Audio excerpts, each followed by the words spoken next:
Hello Commanders, Commander Plater here, back with another Elite Dangerous video, and today I'm talking about wing missions.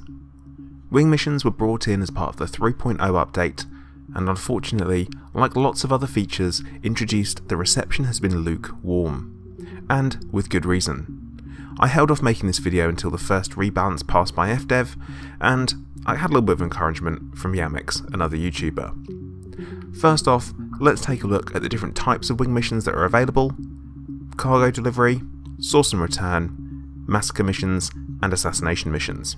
The main issue with the missions are the time spent to reward earned. With a maximum of 4 people being able to share a mission each, and the fact missions don't stack limit the earning potential of the missions. As Yamix pointed out, the cost per ton for delivery missions are less for wings than they are for solo missions.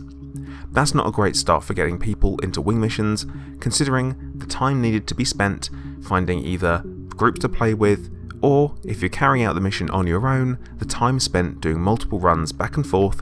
Even if you're in a Type 9 or a cutter, a mission transporting 5,000 tons will take you 7 runs on your own or 7 runs between you. So either way, you're going to be doing more than one run.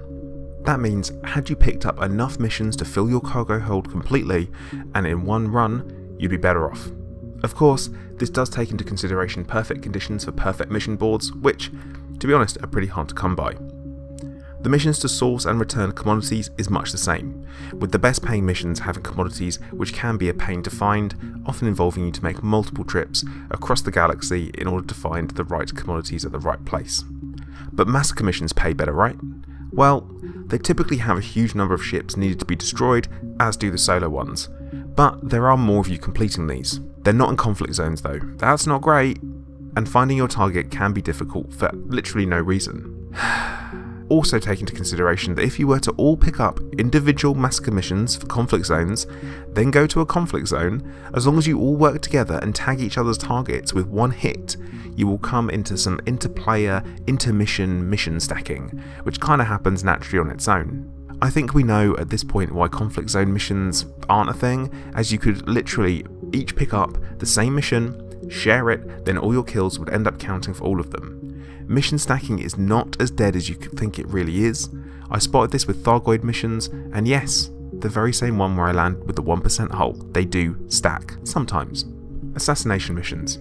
As we all know from my recent experience, they can be a challenge for a solo commander, especially when you pick up a large collection of assassination missions at the same time. They pay reasonably well, but similarly to solo missions, so there's a greater risk, but the reward has the potential to be shared across your friends and increase your chances of success. Of course, there are some real advantages to these missions, which is the ability to boost newer players without cheesing the game too much. That said, the ability to complete a mission without doing any work is a bit of a mistake in my opinion, but I guess that's working as intended.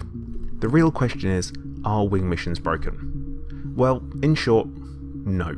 But they are in need of a massive rebalance in order to increase the rewards and help encourage players to wing up and complete them. At the same time, the numbers involved need to be looked at, because as your reputation goes up, so do the rewards, but so do the requirements, but proportionally it seems. Overall, I am a fan of the concept of the wing missions, but there is definitely scope for improvements. Not dead on arrival, barely having a pulse I think. But as usual, I want to hear your opinions and suggestions on how to improve wing missions. Do you complete them regularly? Do you just avoid them? Leave me a comment and let me know. And well Commanders, thank you for watching. Please make sure you like, you subscribe and you turn on notifications so you get an alert every time I put a new video out. Also, if you are looking to support the channel, there are a couple of different ways to do so, so please do check out the video description for some links on what to do. But once again, thank you for watching. Commander Plater, out.